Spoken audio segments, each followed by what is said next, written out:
Welcome to The Deep Dive. I'm Robert Simmons. And I'm Rita Fox. We're the hosts of Discover You Radio's discussions, and today, we're taking a deep dive into some really timely and, I think, impactful conversations. Absolutely. We're talking about free speech, media accountability, and maybe most importantly, the real consequences that, come with words and actions. Yeah, our mission today is really to unpack some recent events in the media world. We want to look particularly at how free will and free speech, which are fundamental, right? Totally fundamental. But how they can sometimes be seen as abused, and how those actions, they lead to consequences. It's unavoidable sometimes. Exactly. And we'll be pulling insights from recent Fox News reports, plus statements from independent media entrepreneur Will Stenner. So get ready for some crucial insights, I think. This isn't just about what happened, but really why it matters to all of us. Okay, let's dive in. All right, so let's unpack this first big piece, the recent news about ABC's Jimmy Kimmel Live being pulled indefinitely by a whole bunch of affiliate stations. Yeah, hundreds of them.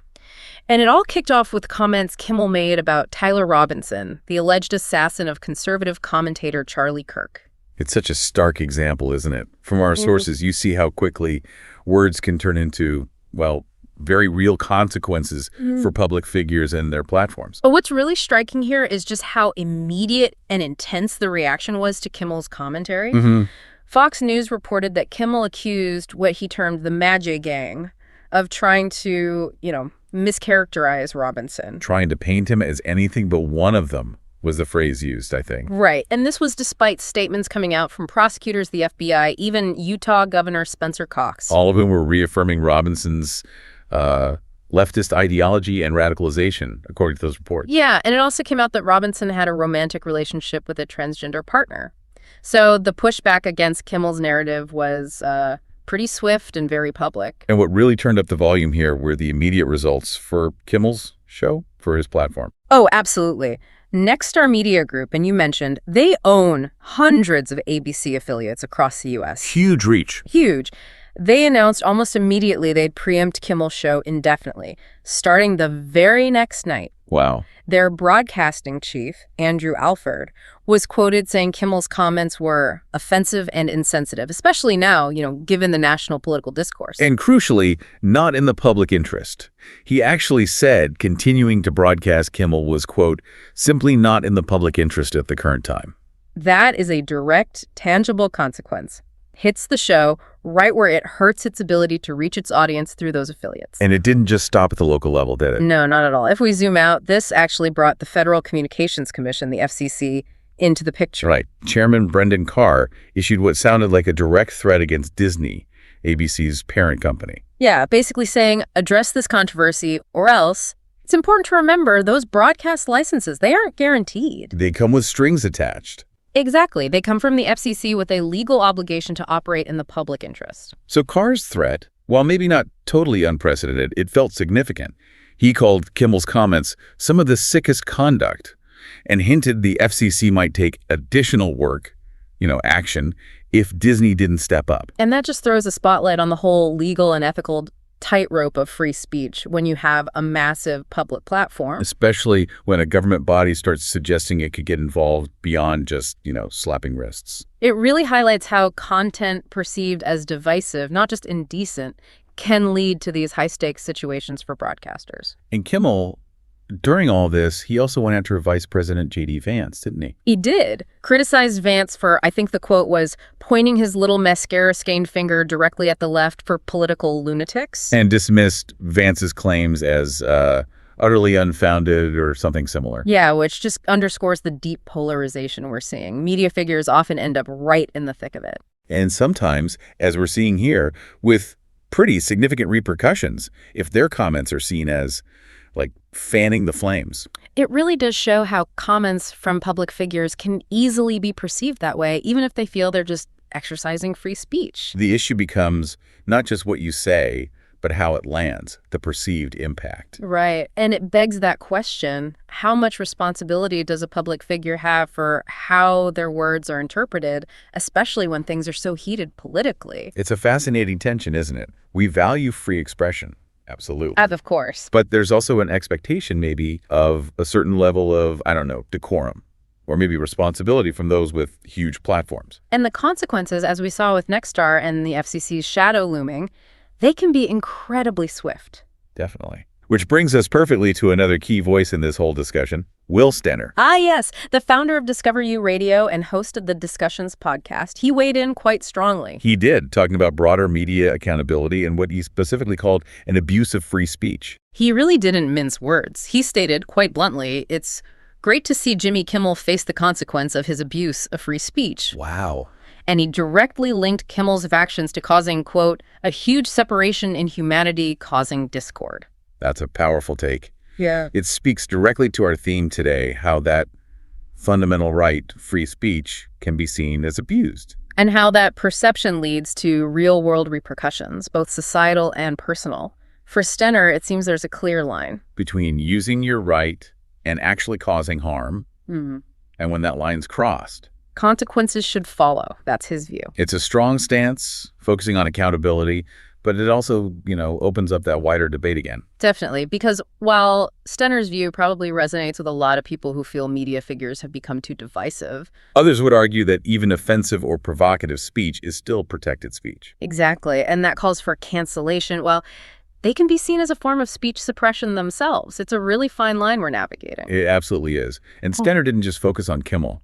No, he also took aim at NBC's Jimmy Fallon, calling him merely a puppet that also needs to be canceled. Okay. But he saved some particularly sharp criticism for TMZ, which got caught up in a different kind of controversy around the same tragic event. Ah, the TMZ incident. Another example of how fast public perception can shift, and how sometimes an explanation just doesn't cut it. Right. During their live stream covering Charlie Kirk's assassination, there was laughter heard in the background. Which sounds terrible out of context. Absolutely. TMZ issued an apology. They clarified it was from a totally unrelated conversation happening off camera. But Stenner wasn't buying it. Not at all. He called them liars who should be pulled off the air for what he termed their blatant lies. It's fascinating how quickly that reputational damage happened, and the calls for accountability, even with an explanation. It really underscores the intense scrutiny media outlets are under now, especially around sensitive, tragic news. The public expectation for empathy, for accuracy, seems higher than ever. And any perceived misstep, even an accidental one, can lead to these severe calls for consequences. Trust can evaporate instantly. It also makes you think about the immediacy of digital media, like live streams. Oh, for sure. Those raw, unfiltered moments, even the unintended ones. They get amplified and scrutinized instantly. Mm-hmm.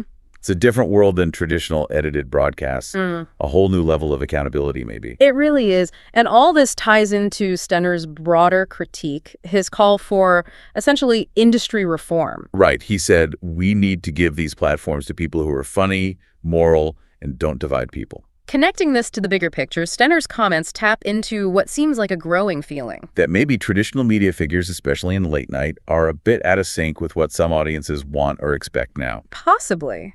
We are seeing major shifts in late-night TV. Jimmy Kimmel Live, for instance, saw an 11% drop in viewers in September 2025. Down to just over 1 million viewers, which is quite a dip. It is, and you add that to past criticisms like former President Trump calling Kimmel and Fallon no talent and saying they're destroying what used to be great television. It points to a real shift in audience expectations, maybe, and challenges for traditional media. It seems less about just what's being said and more about who's saying it, how it's said, and how it connects or doesn't with a really diverse and fragmented audience. Which circles back to that question.